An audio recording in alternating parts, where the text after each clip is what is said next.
Good morning, good day, viewers around the world. My name is Mark Godwin Iweajunwa, and you are back on our program, News Echoes for Global Africa. It's Wednesday, the 18th of October here in Milan, Italy.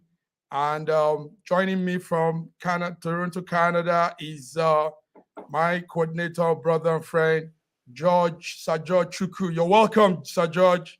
Welcome. Good morning, Mark Godwin, and good morning, viewers from around the world. Welcome to our show today. It's going to be a fantastic one. It's going to be a fantastic one because, George, Liberia is on its presidential runoff election. An election was done previously, and two people came with almost similar, same number, same percentage. Liberia is having its a second round of voting in its presidential election. The incumbent president, George Weah, is facing off with an opponent called Joseph Boakai. So what happened was George Weah won with 43.65%, and so was Joseph. Joseph won with similar percentage, 43.70, a little up than George Weah. But the arrangement is that the two men will go ahead in this presidential runoff, and this will be happening very soon. Sir George, what are you following with Liberia election? Liberia is there in West Africa. Liberia is a small country that is growing. Liberia has gone through a lot, but they are trying to get on their feet. They're trying to come back economically and in their development. George, what are you seeing on Liberia and the election? Well, what I'm seeing is very encouraging, actually, to see that a country from West Africa, in light of what has been going on in the past, that they go for a runoff election, which means that the likelihood, the young man actually, he used to be a former footballer, soccer player, and he's winning actually. It's 43.79% for him, while the 78 Boakai, age 78 years old, is 43.49%. But anyway, it is very encouraging for me, kind of something that supposed to teach Nigerians a good lesson that a West African country can actually have such a wonderful election and go into a runoff election simply because of this, rather than what we have been experiencing in our country with big, deep, corrupt system that is unacceptable, that has made us look so bad around the world. It's such a shame. But I commend them highly on that. Commend them highly on that, the ability to go back again to the pools. But before we go on, I want to welcome our coordinator and brother from Russia, Moscow, Russia, Dr. Godwin. How are you this great Wednesday? Godwin, can you hear us? Thank you. I'm good. And you? Can you hear me? Yes, we can hear you now. Yes, we can. Okay, thanks for having me, and thanks to viewers for tuning in. Hope we can give them what they want with this short time of the day. Yes, you obviously give them what they want from your corner. And what we're looking at this time is Global Africa. So we're starting with the Liberian election. Dr. Godwin, from your corner, what do you see from Liberia? George Weah, Joseph Boakai actually had a little like 2 point something digits ahead of George Weah. But what the presidential election team said is they have to go on a runoff, the two of them. So what are you seeing from your corner, Godwin? Well, I would say the Liberian people have the right to choose who they want. They can exercise their right, and it's great that you can see at least democratic process rather than tyranny. And I haven't heard much argument over tyranny or votes being fraudulent or malpractice in the election process, and that itself is very good. So let them decide who they want to lead them. And I'm actually a bit shocked. I thought George would be much forward, much ahead, but Yes. being considering his profile and popularity, but well, it is what it is. Let's see what the Liberian people want, and we always support the choice. It is what it is. George was putting that in context with the Nigerian situation, where um, it gets very deplorable when we have a situation like this. INEC will not own up to some shortcomings. INEC will not, but we are seeing this West African country, and we are seeing what the government is doing. In fact, ECOWAS, as at last week, ECOWAS and African Union had to congratulate the Liberian government and the Electoral Commission for having a peaceful election. And also, United Nations did that too. United Nations sent some peacekeeper to them, and all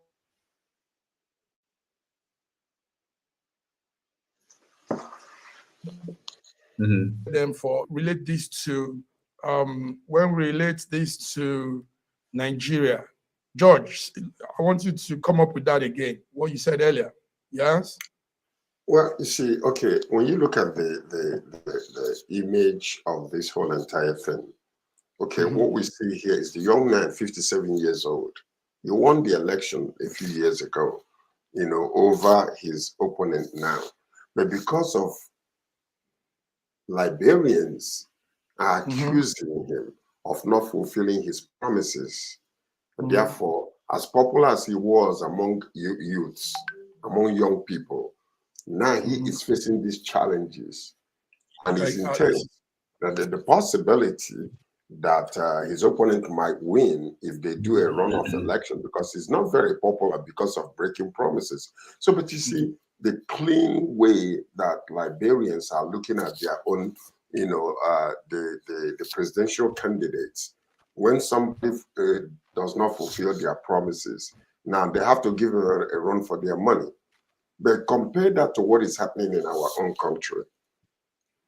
8 years of Buhari, hell on earth in Nigeria. And yet they come out and say, oh, we won the election because we are so popular. Popular in what way? Popular in what avenue? What did you guys do for 8 years where people are now on their belly crying because of hunger? No infrastructure. The only thing that was done was all fake up until today. All the what do you call it again? Most of the things that they cut the ribbons on, none of them is working. We don't see Niger Bridge, functioning. We do not see the transit system in Lagos that they went and did that fake thing working. We haven't seen the oil refinery working. Oh, it's all a bunch of lies. We have mastered fakery in that country, and we need to be very, very careful. Look at little Liberia. I commend them very highly.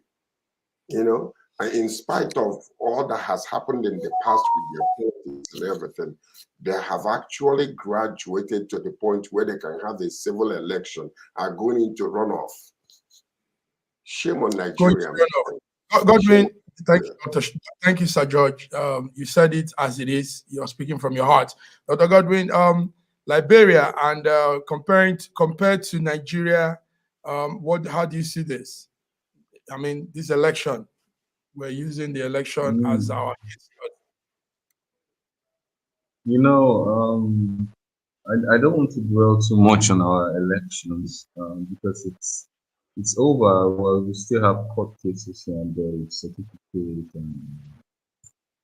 and what do you say, candidacy and all of that. But I don't want to too dwell on it. I want to pick on the learning point, because what we really need is progress rather than complaints. I think one of the good things you can see is that leaders, like Sir George said, leaders are held accountable. This is very good. There's democracy, no tyranny. I am not sure about the ability of their diaspora to vote, but what I know is that our Synod approved the diaspora bill in Nigeria. The diasporans are not involved in the voting process, which is very sad, appalling, because the diaspora contribute a lot to the development of the Nigerian economy, even rivaling some sectors of the economy. Those are the good points, and of course the peaceful process. These are the good points I think we can import into Nigeria. And I was hoping that, also, if you don't mind, hoping that we could touch on the Israel Hamas thing before I leave. Hmm. Thank you very much. Gentlemen, it's okay. It's a good thing that we are all experiencing this, witnessing this in Africa. At least some African countries trying to show that they are capable, they can be democratic in that sense. Liberia is not faring bad, even though economically they have a lot of job to do. It's not only about having a peaceful election; it is also um, but improving the life of the citizen. Liberia economically is not doing too well.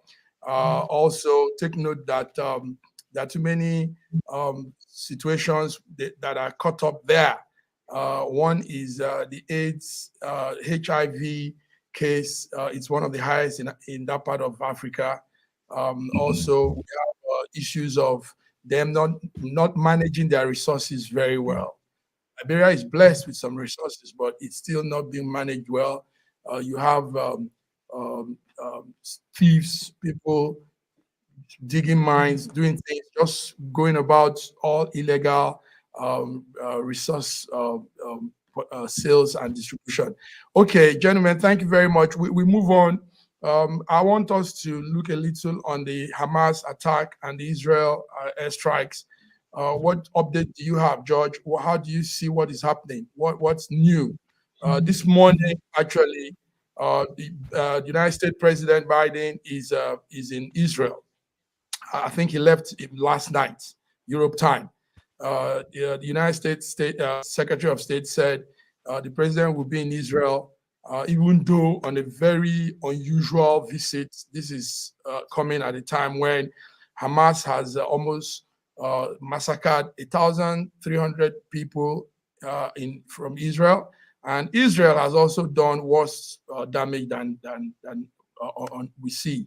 So, but the president is going this morning. He will be with President Benjamin Netanyahu, and people are saying, how will he make this trip in this dangerous time? Air raids blowing everywhere, siren blowing everywhere.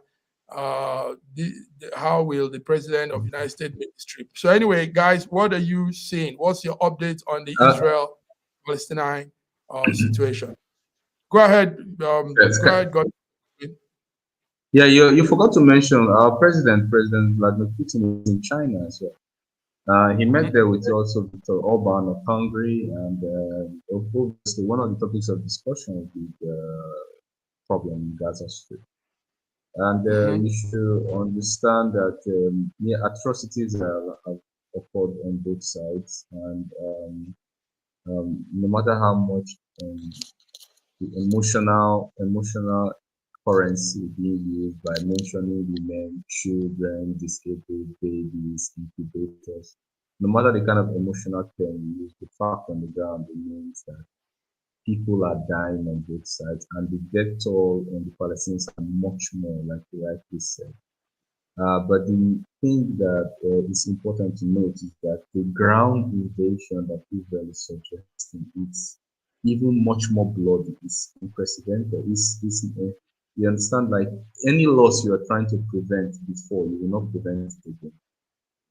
I understand. I hope everyone understands what urban warfare is. I think Ukraine should have taught maybe one or two lessons or something. That fighting in open fields, fighting in the forest, it's not the same thing as fighting in urban area.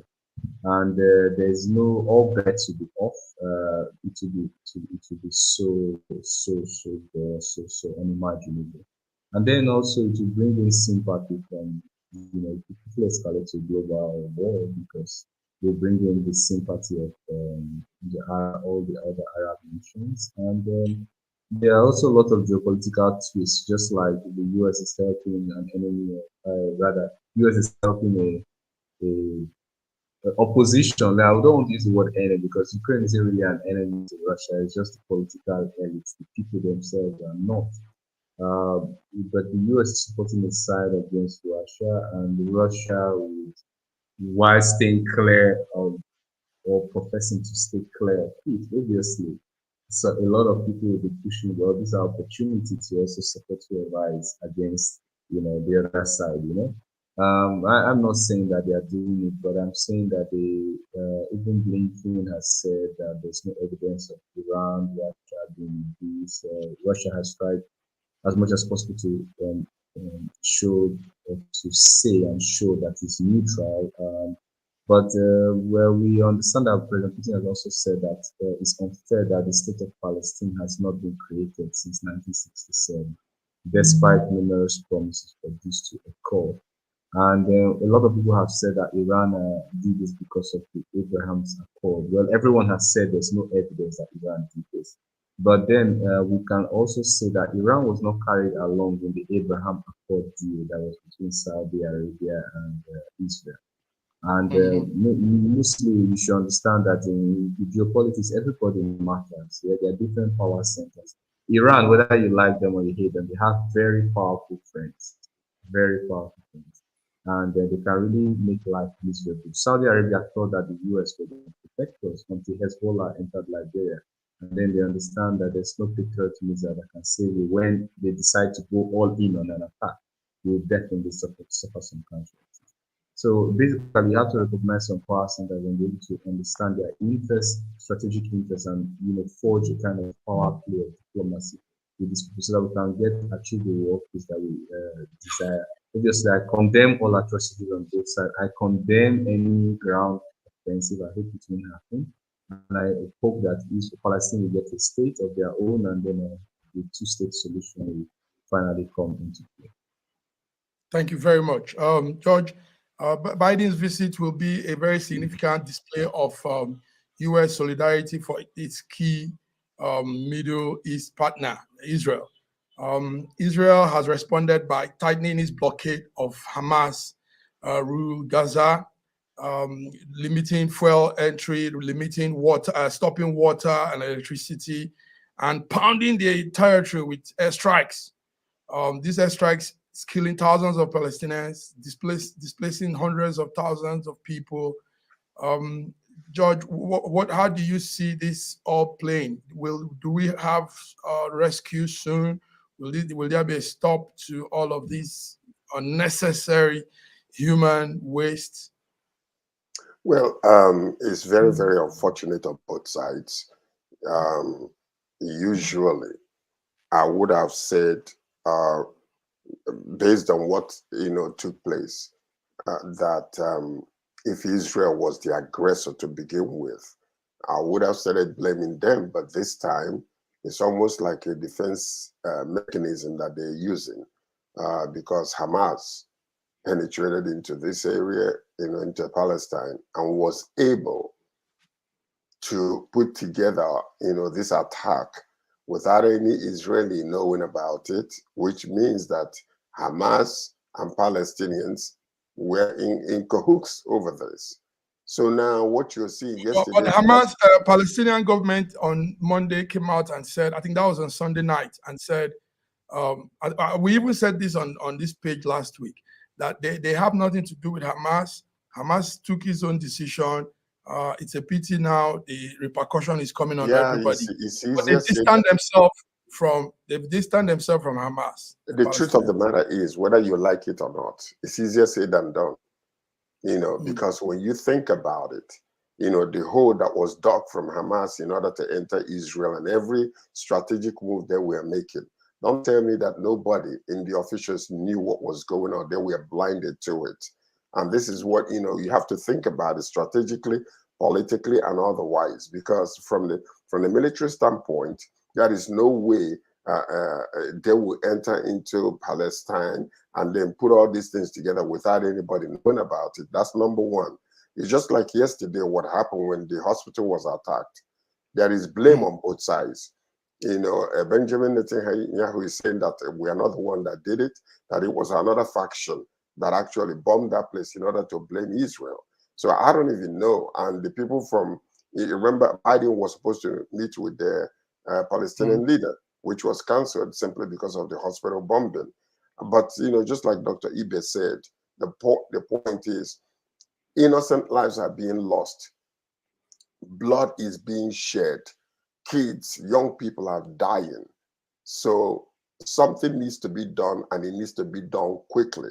Generations of people are being wiped away unnecessarily, and it is absolutely unacceptable.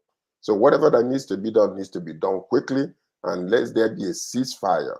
At least let them start rebuilding and see a strategic way that this particular harmony can, be created. Even if it's civil harmony, or they might still be having their issues, with each other. But the death toll needs to stop. It needs to be reduced. That's all that I'm saying. Because the only unfortunate thing is that Hamas is the one who entered into this place and started attacking them. So now to them is like, we have to do whatever we can to flush out Hamas from Palestine. So whatever move they're making, as unjustifiable as it might be, they say, hey, we have to protect ourselves. We have to defend, our people. So that's where I stand, my brother. That's where you stand. Dr. Ibe, I want to come to you. Thank you, Sir George. Death toll is increasing and it has to stop. Those are good words coming from you. Dr. Ibe, do you see this escalating to other countries joining in? Do you think? Oh, if there's going to be a ground offensive, obviously it's going to escalate. If there's going to be a ground offensive by Israel, it's going to escalate. That's certain. It's a no-brainer. Who do the you Arab think? nations are not going to. Mm-hmm. The Arab nations. Well, you understand that they're bordered by lots of countries. Saudi Arabia, who was even trying to forge a deal with Israel, will pull out immediately because the Abraham Accord, the peace with the Abraham Accord was an economic interest deal. There's a trade corridor that goes through Saudi Arabia, Israel, that the US was trying to create in competition with China's Belt and Road. But then when you have Arabs dying, you now create a religious side to the equation, which Saudi Arabia cannot overlook. Immediately, the religious and the emotional part will supersede this economic interest, and obviously they will just pull out. It's obviously no way. You can't resolve. Egypt is there, Jordan is there. Russia and China obviously will not be happy with Israel ground invasion, and you should understand that while Russia maybe don't make all the chips for all the advanced rockets, but you have China that can easily do that. But assembly of advanced components, long-range missiles, short-range missiles, intercontinental missiles, Russia definitely has the technical know-how. So it's only for it to get into the wrong hands, and then we'll be hearing a different story. So I think it's going to be very flawed. The ground offensive will be the trigger to involvement of them. Thank you very much. The ground offensive might trigger and escalate. Let's hope it doesn't, because it will not be real good. Israel too has its alliances and partners, and a lot of them too will not be standing and looking. So we pray this stops where it has come thus far. It hasn't been too good for the Palestinians. They're losing a lot. We hope it stops. Thank you very much, gentlemen. Gentlemen, there's a comment on the screen from Yetunde Johnson. Yetunde Johnson says, "Good day, gentlemen. Happy to tune in and listening to your updates on news and current affairs all over the globe. Please do keep up the good works. Kudos. Thank you very much, Yetunde, and thank you for noticing I have a new look. Thank you." So yes, and more still coming in. He said, it's so sad about the Israel-Hamas tragic situation.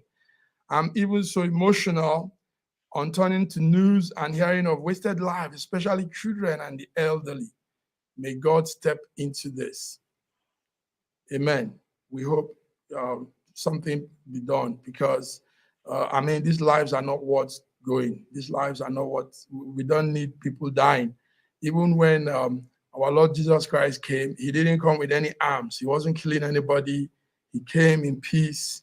He preached his peaceful message without hurting anybody. So people can live cordially without hurting each other, without killing themselves. Thank you very much, Yetunde Johnson. Dr. Sir George, before we go on a break, there is a situation presently in Nigeria, and that situation is that Nigerian inflation has hit rocket high. They were comparing the month of November 2023 and the month of, the month of September 2023 and that same month of September in 2022. And the rate is now about 5.94% higher compared to the last September.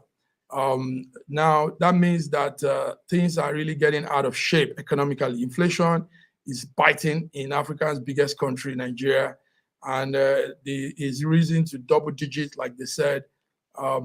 Is causing a lot of hike in interest rates, highest in decades now. We've not seen anything like this. George, are you following the Nigerian inflation situation? Food, wages, everything is on the high. You can't buy anything, even with your lots of money. You can't do much. George. It is so sad. The value of Naira has,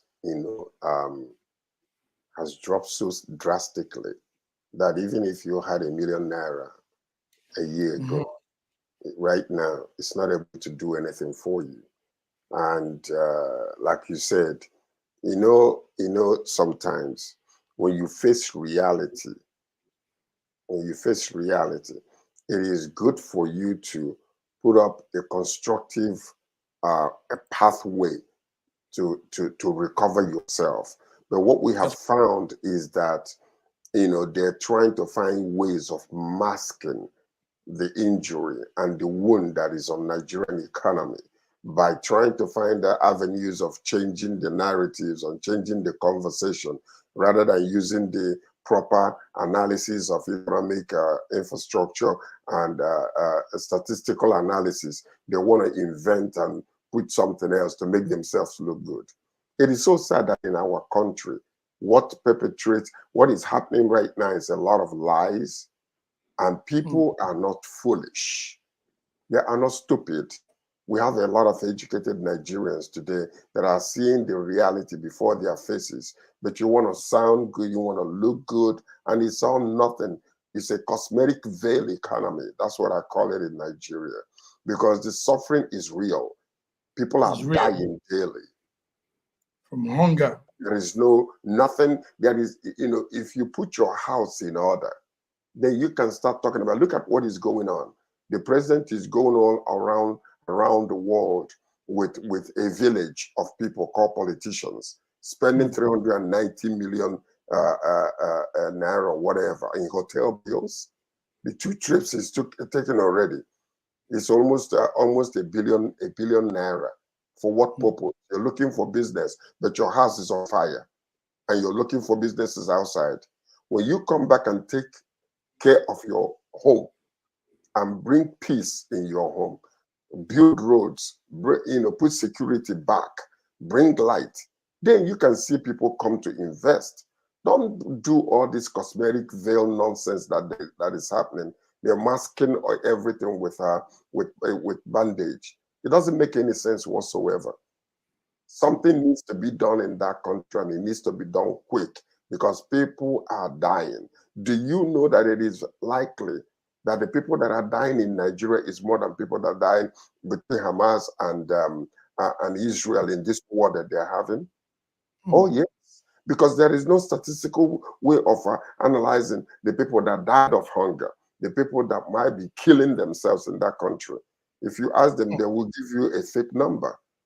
So something serious needs to be done, and it needs to be done quick. This playing politics is over in that country, or else, let me tell you what's going to happen. You remember the 4 lepers that went after the Assyrian government, and they're going to say, if we stay here, we're going to die. If we go, maybe they might have mercy upon us. Let's go. And that is what's going to happen. And we're coming to the verge of an explosive mass revolution in that country, unless something happens very soon. Unless something happens very soon. George, strong words here. But George, it's ridiculous that we're going out to look for investors. We're spending so much money to go and look for those investors. And yes, they might sign those MOUs, sign all these treaties, blah, blah, blah. But none of those MOUs comes to light. Nothing works, because when our president and his entourage leaves, those countries will be doing us, the Jane, they'll do like, how do I come to a place where Boko Haram is ravaging everywhere, unknown gunmen is in the southeast, southwest, kidnappers and all these things. Who wants to come to that kind of place? Anyway, George, we'll come back on this discussion because it's important we talk about this. The Forex crisis, Nigerian Naira has plunged. The Naira is plunging every day. Every day, our money is going down the drain. Our Naira has no more value. And our president is going around looking for investors. George, let's come back and talk more on this. Thank you. Stay tuned, viewers. You are tuned to News Echoes Global Africa this Wednesday, 18th of October, 2023. See you on the other side.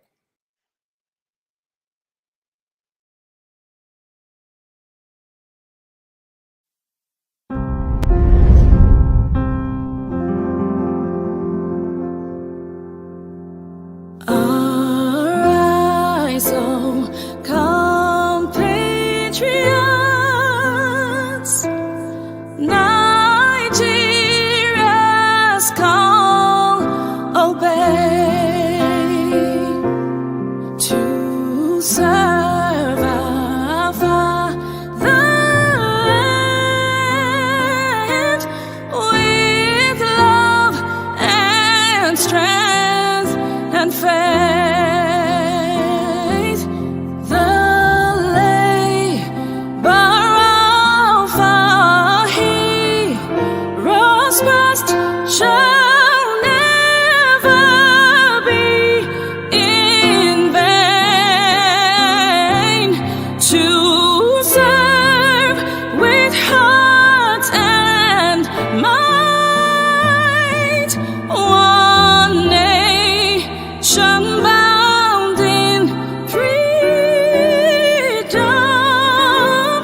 peace and unity.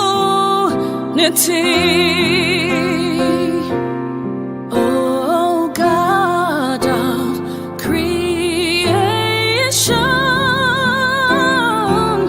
direct our noble cause, guide our leaders right, help our youth the truth to know, in love and honesty to grow and live in just and true. Great lofty heights attain, to build a nation where peace and justice. This country has some of the most extraordinary culinary diversity in the world. I'm talking about Nigeria. This first dish is amala abula, made popular by the Yoruba people in southwest Nigeria. It starts with amala made from dried yam and then is covered in a variety of soups. Next we have ofe nsala, a white soup that is synonymous with the Igbo people of southeastern Nigeria. It goes best with fufu, or akbo as the Igbos call it. Next we have suya, the most well-known food of the Hausa and Fulani people of northern Nigeria. Meat is covered in a peanut-based powder called yaji and cooked over an and open fire. This is banga and starch, a classic of the Urhobo people of Delta State. Lastly, we have onunu, a plantain-based swallow of the Izon people in South Nigeria. We are eating it with fisherman soup, popular throughout this whole region. And of course, we don't forget the jollof rice. This is popular everywhere in Nigeria. I think what makes Nigeria so great is the diversity of all the different people coming together. These beautiful ethnic groups living side by side, sharing culture and cuisine is what makes Nigeria such an amazing country to visit. Nigerians should be so proud of that cultural heritage, as there is so much more that unites than divides them.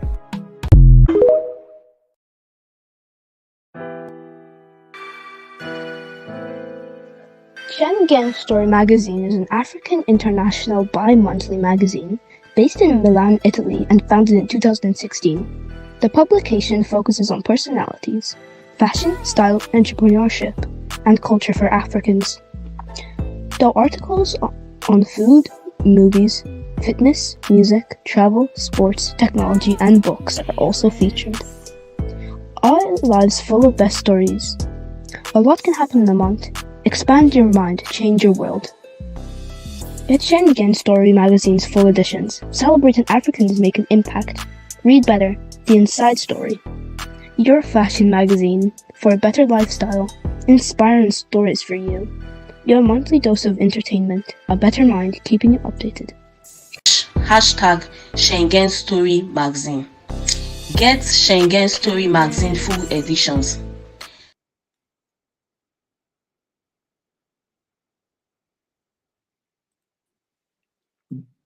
You're back on to News Echoes Global Africa this Wednesday, 18th of October. George, can you hear me? Are you there? Yes, I am here. Hold on a Good. second. George, we were talking about inflation in Nigeria that has hit rocket high, and this is not good for us because we are many, like you said, 200 million people in inflation. That's a disaster. So it needs to be checkmate. It needs to be stopped. It needs to plans need to be brought in, strategic economic plans need to be brought in, so that this doesn't go beyond what it is now. George, what do you think? What are some suggestions you give to the government, if, like you were to say, what can we do about this crisis? What can we do about this inflation? This type of a reward system that we have in politics, you take people that don't know their left from their right, they don't know what the questions are, they're trying to give you answer, and you reward them because they supported you in politics, and you put them in positions where they are, just that's what you call, the system of kakistocracy in our country. You reward people that are not even able, but you have, people that are so highly qualified and that you could have put in those positions to make you look good, but you refuse to do so. Look at what is happening in Nigeria. The annual inflation continues to accelerate to reach over 18-year high of 26.7. Can you imagine that? In September of 2023, and now it's already gone up again, from 25.8 to 26.7 in October. And all of this as a result of removing the fuel subsidy without any plans whatsoever. No plans. Even up until today, we don't even know what is going with that fuel subsidy, because there are some questions being asked about how much we pay in crude oil internationally, and how much the oil is being sold in Nigeria. So they are still masking a lot of things, and when you are not able to bring yourself up to par, because one of the major problems we're having right now, we're talking about young people japping from Nigeria. Businesses are japping from Nigeria. Businesses are moving from Nigeria because a lot of people don't feel safe anymore. Nigeria is not a place where you have money and can drive a good car and people are not going to come after you.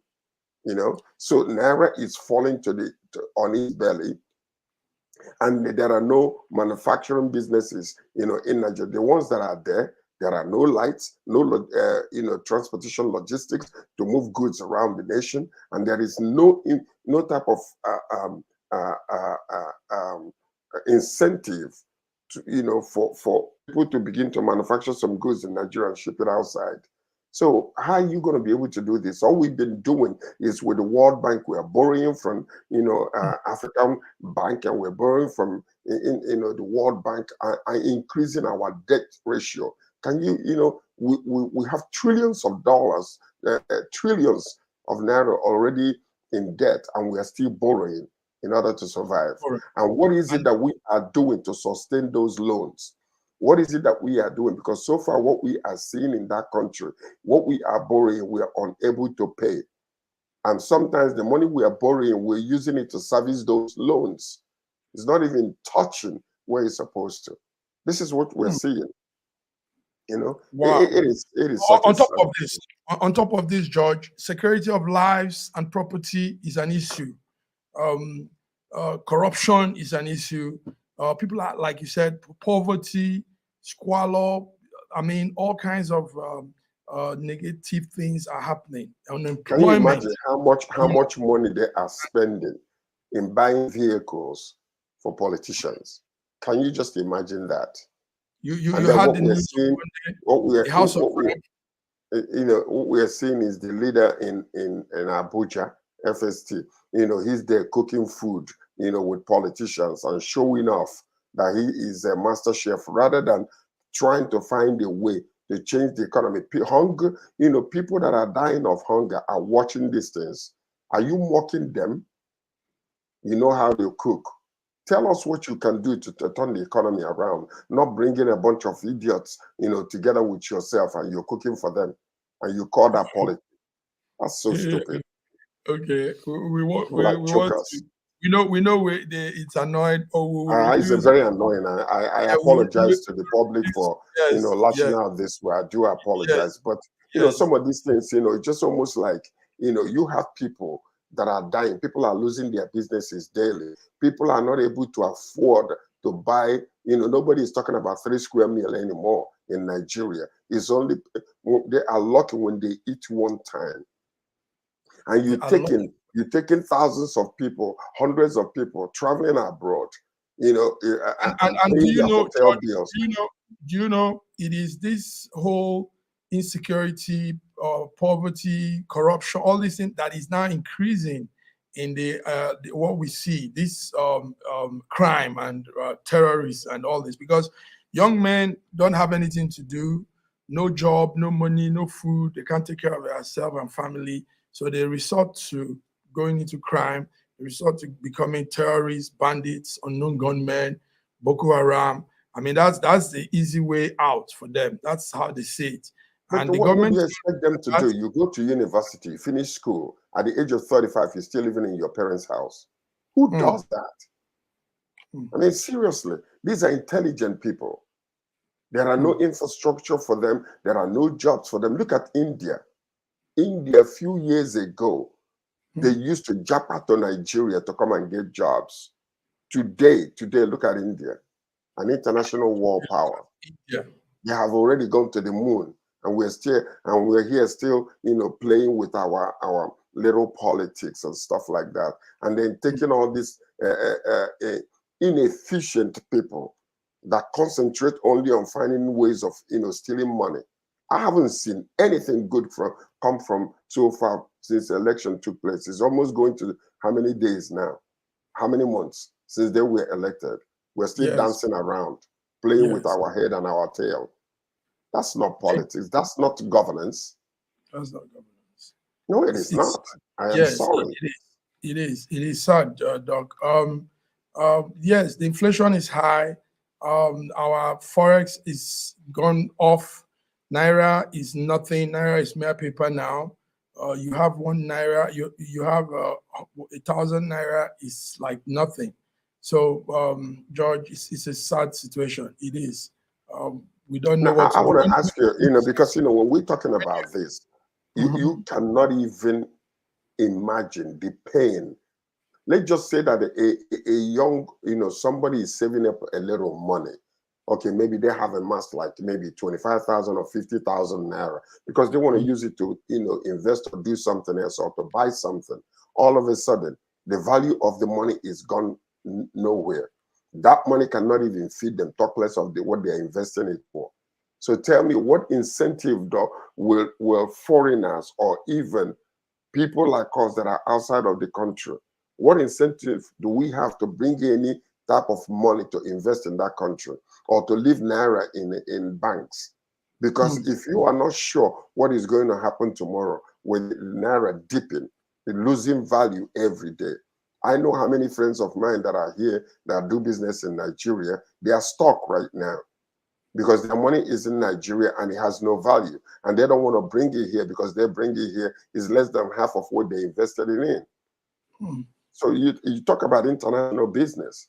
You ship goods to Nigeria because you pay a certain amount of money for it. You go there, you sell it at a particular price because you sell it at a price because you want to make profit. All of a sudden, the Naira loses value. What are you going to do? You're stuck with your goods or you sell at loss. These are things that people are going through every single day. And we are on television, masking the pain and talking nonsense as if, life is as good as it used to be. It is no longer that way. We need to seriously think about how to change the conversation in Nigeria because it is not good. It is no longer that way. On top of this, George, we have the situation that is still relevant, still ongoing in Nigeria, and that is that our number one man that robbed us some debt with his forgery, and people will be looking at us like we're all a bunch of forgers, document forgers and fraud scheme arrangers, because that thing is serious, George. That thing is serious. Last week, a nursing school in the United Kingdom came out and said all the Nigerians that partook in an exam in that school were all fraudulent. It was not, wasn't done right. So this is what is going to be happening, George. It's serious. I remember that we've had all these young men, Hush Puppy, the story of Hush. Remember the fraud syndicate, Hush Puppy, doing his own. We had also a special assistant to the governor of Ogun State. There's a young man called Rufai Abidami, a Yoruba man. And he also was involved in an international fraud syndicate that robbed Americans of their COVID money and some elderly people money and all that. So with all this kind of image we portray out in the international, and now our president is doing this, don't you think it will really be hard to bring investors, get people to come and do business and increase the economy? George, what do you say? Well, like I used to say, and I have said it on this program several times, a dead fish when it starts thinking from the head. Mm-hmm. That's it. Yes, a dead fish when it starts smelling from the head. And not that when good politicians are elected in a country, people rejoice. But when bad politicians are elected, people mourn. And that's what you're seeing in Nigeria today. People are mourning. 8 years, going to 9 years of APC rule. People are dying and mourning in that country. I'm not talking about politics as if a PDP is better than APC or whatever the case might be. But I'm saying that politically, the conversation ought to change. The whole structure must be changed, whereby people can look at us with respect. I know that, when we talk about this little corruption with, Hush Puppy and the rest of them, no, you see that every country you go to. Because, empty vessels make a lot of noise. You have a lot of intellectuals from that country, actually leading mega corporations outside of Nigeria in other countries. But simply because medical doctors cannot make enough money in our own country, they jump to another country. Good people, especially in different areas, they are just operating in a higher standard. Nigerians in different countries of the world holding mega huge corporations and helping them out. But when they come to Nigeria, what can you get there? Yes, What can you get? So that's but George, it's good we say both sides. Already, Nigeria has that negative stereotype image already. You know, it's really hard, and when we have all this added to it, it increases that. Yes, like you said, everybody, the world is full of crime. Everybody gets involved in crime, but you know, ours is in some cases exaggerated too. George, another thing that should be addressed is the fact that the Nigerians in diaspora are doing their best. They are trying, but you see, when these things happen, it affects the Nigerians in the diaspora. I want me and you to dialogue on this because we live in the diaspora. We are Nigerians, and but you see, when these things happen, this bad image, this like the forged case of Tinubu, it rubs on us innocently. We are stereotyped. They look at us like it's all quite naturally, quite naturally. Quite naturally does rub off. It rubs off on you because they look at you twice before they even want to do any business with you. And not only that, it rubs off on you because people in Nigeria are fighting and putting pressure on you to help them out. It rubs off on you simply because you cannot even go and have a comfortable state of mind to invest in anything in Nigeria. All we foreigners are doing, all diasporans are doing now is sending aid to our country to help our family members and friends. That's all that you see. The pressure is on you. You can't do what you're supposed to do where you are comfortably because the stigma is there because of your country. So it is so sad. It is bad. I don't know. Only God can help this country now as it stands. So but we are hoping that there'll be a divine intervention in that country because we are going to crash land if care is not taken. That's all I can say. We pray we don't crash land, but our leaders need to put a lot of things into consideration in their actions. Whatever they do, they need to consider the diasporans also, Nigerians in diaspora, and taking note that we make a major impact in the country. It is the diaspora that's carrying the country, because the oil money and all the money from the resources goes into their own pockets to the politician. But we are the ones putting food on the people's table. We are the ones, So a lot of things should be considered when they do this. They are very outlandish, ludicrous actions like we see the present-day government is doing. George, thank you very much. One thing that before we go, yes, accountability. We Nigerians need to start holding our politicians and our leaders accountable. Time to sit in your tents and complain and murmur, bellyache and complain is over. You need to come out and speak up. You need to come out. Look at around the world. When things are happening in some of these countries, they come out and they in masses and they refuse to go until changes take place. But what are we doing? Suffering and smiling, sitting at home doing nothing, all in the tent doors and complaining, whining and bellyaching. That is not the way to go because they don't care about you until you let them know that they are inflicting pain on you. Nigerians, wake up. Nigerians, wake up. Nigerians, wake up. Let things be done right. The money from the fuel subsidy could be used to, like you said some time ago, upgrade our educational sector, our health sector, bring more infrastructural development, and increase the lives of the people. Let me just say 10% of that oil subsidy money could actually be used to invest. To invest on building certain buildings and putting into place. Most of the companies in India today, they are in India employing thousands upon thousands of workers, but it's offshore. It's offshore. Offshore, yes. That's what they do. Many countries, when you call some companies, when you call some numbers here, The people that are answering are in India. That's Can you true. imagine that? Yeah, many companies have their customer clients arrangements In in India. India. Yes, because they are trustworthy when it comes to doing business, mostly the media, IT business. IT business. That's what they do. They have what- millions of them that they went are to school. And this is what they did. They built those schools. They trained those ones. Some of them are in Canada. Some of them, they ship them around. But thousands and millions of them are in India, working from India, but they're working for international countries. That's correct. We have more intelligent people in Nigeria today.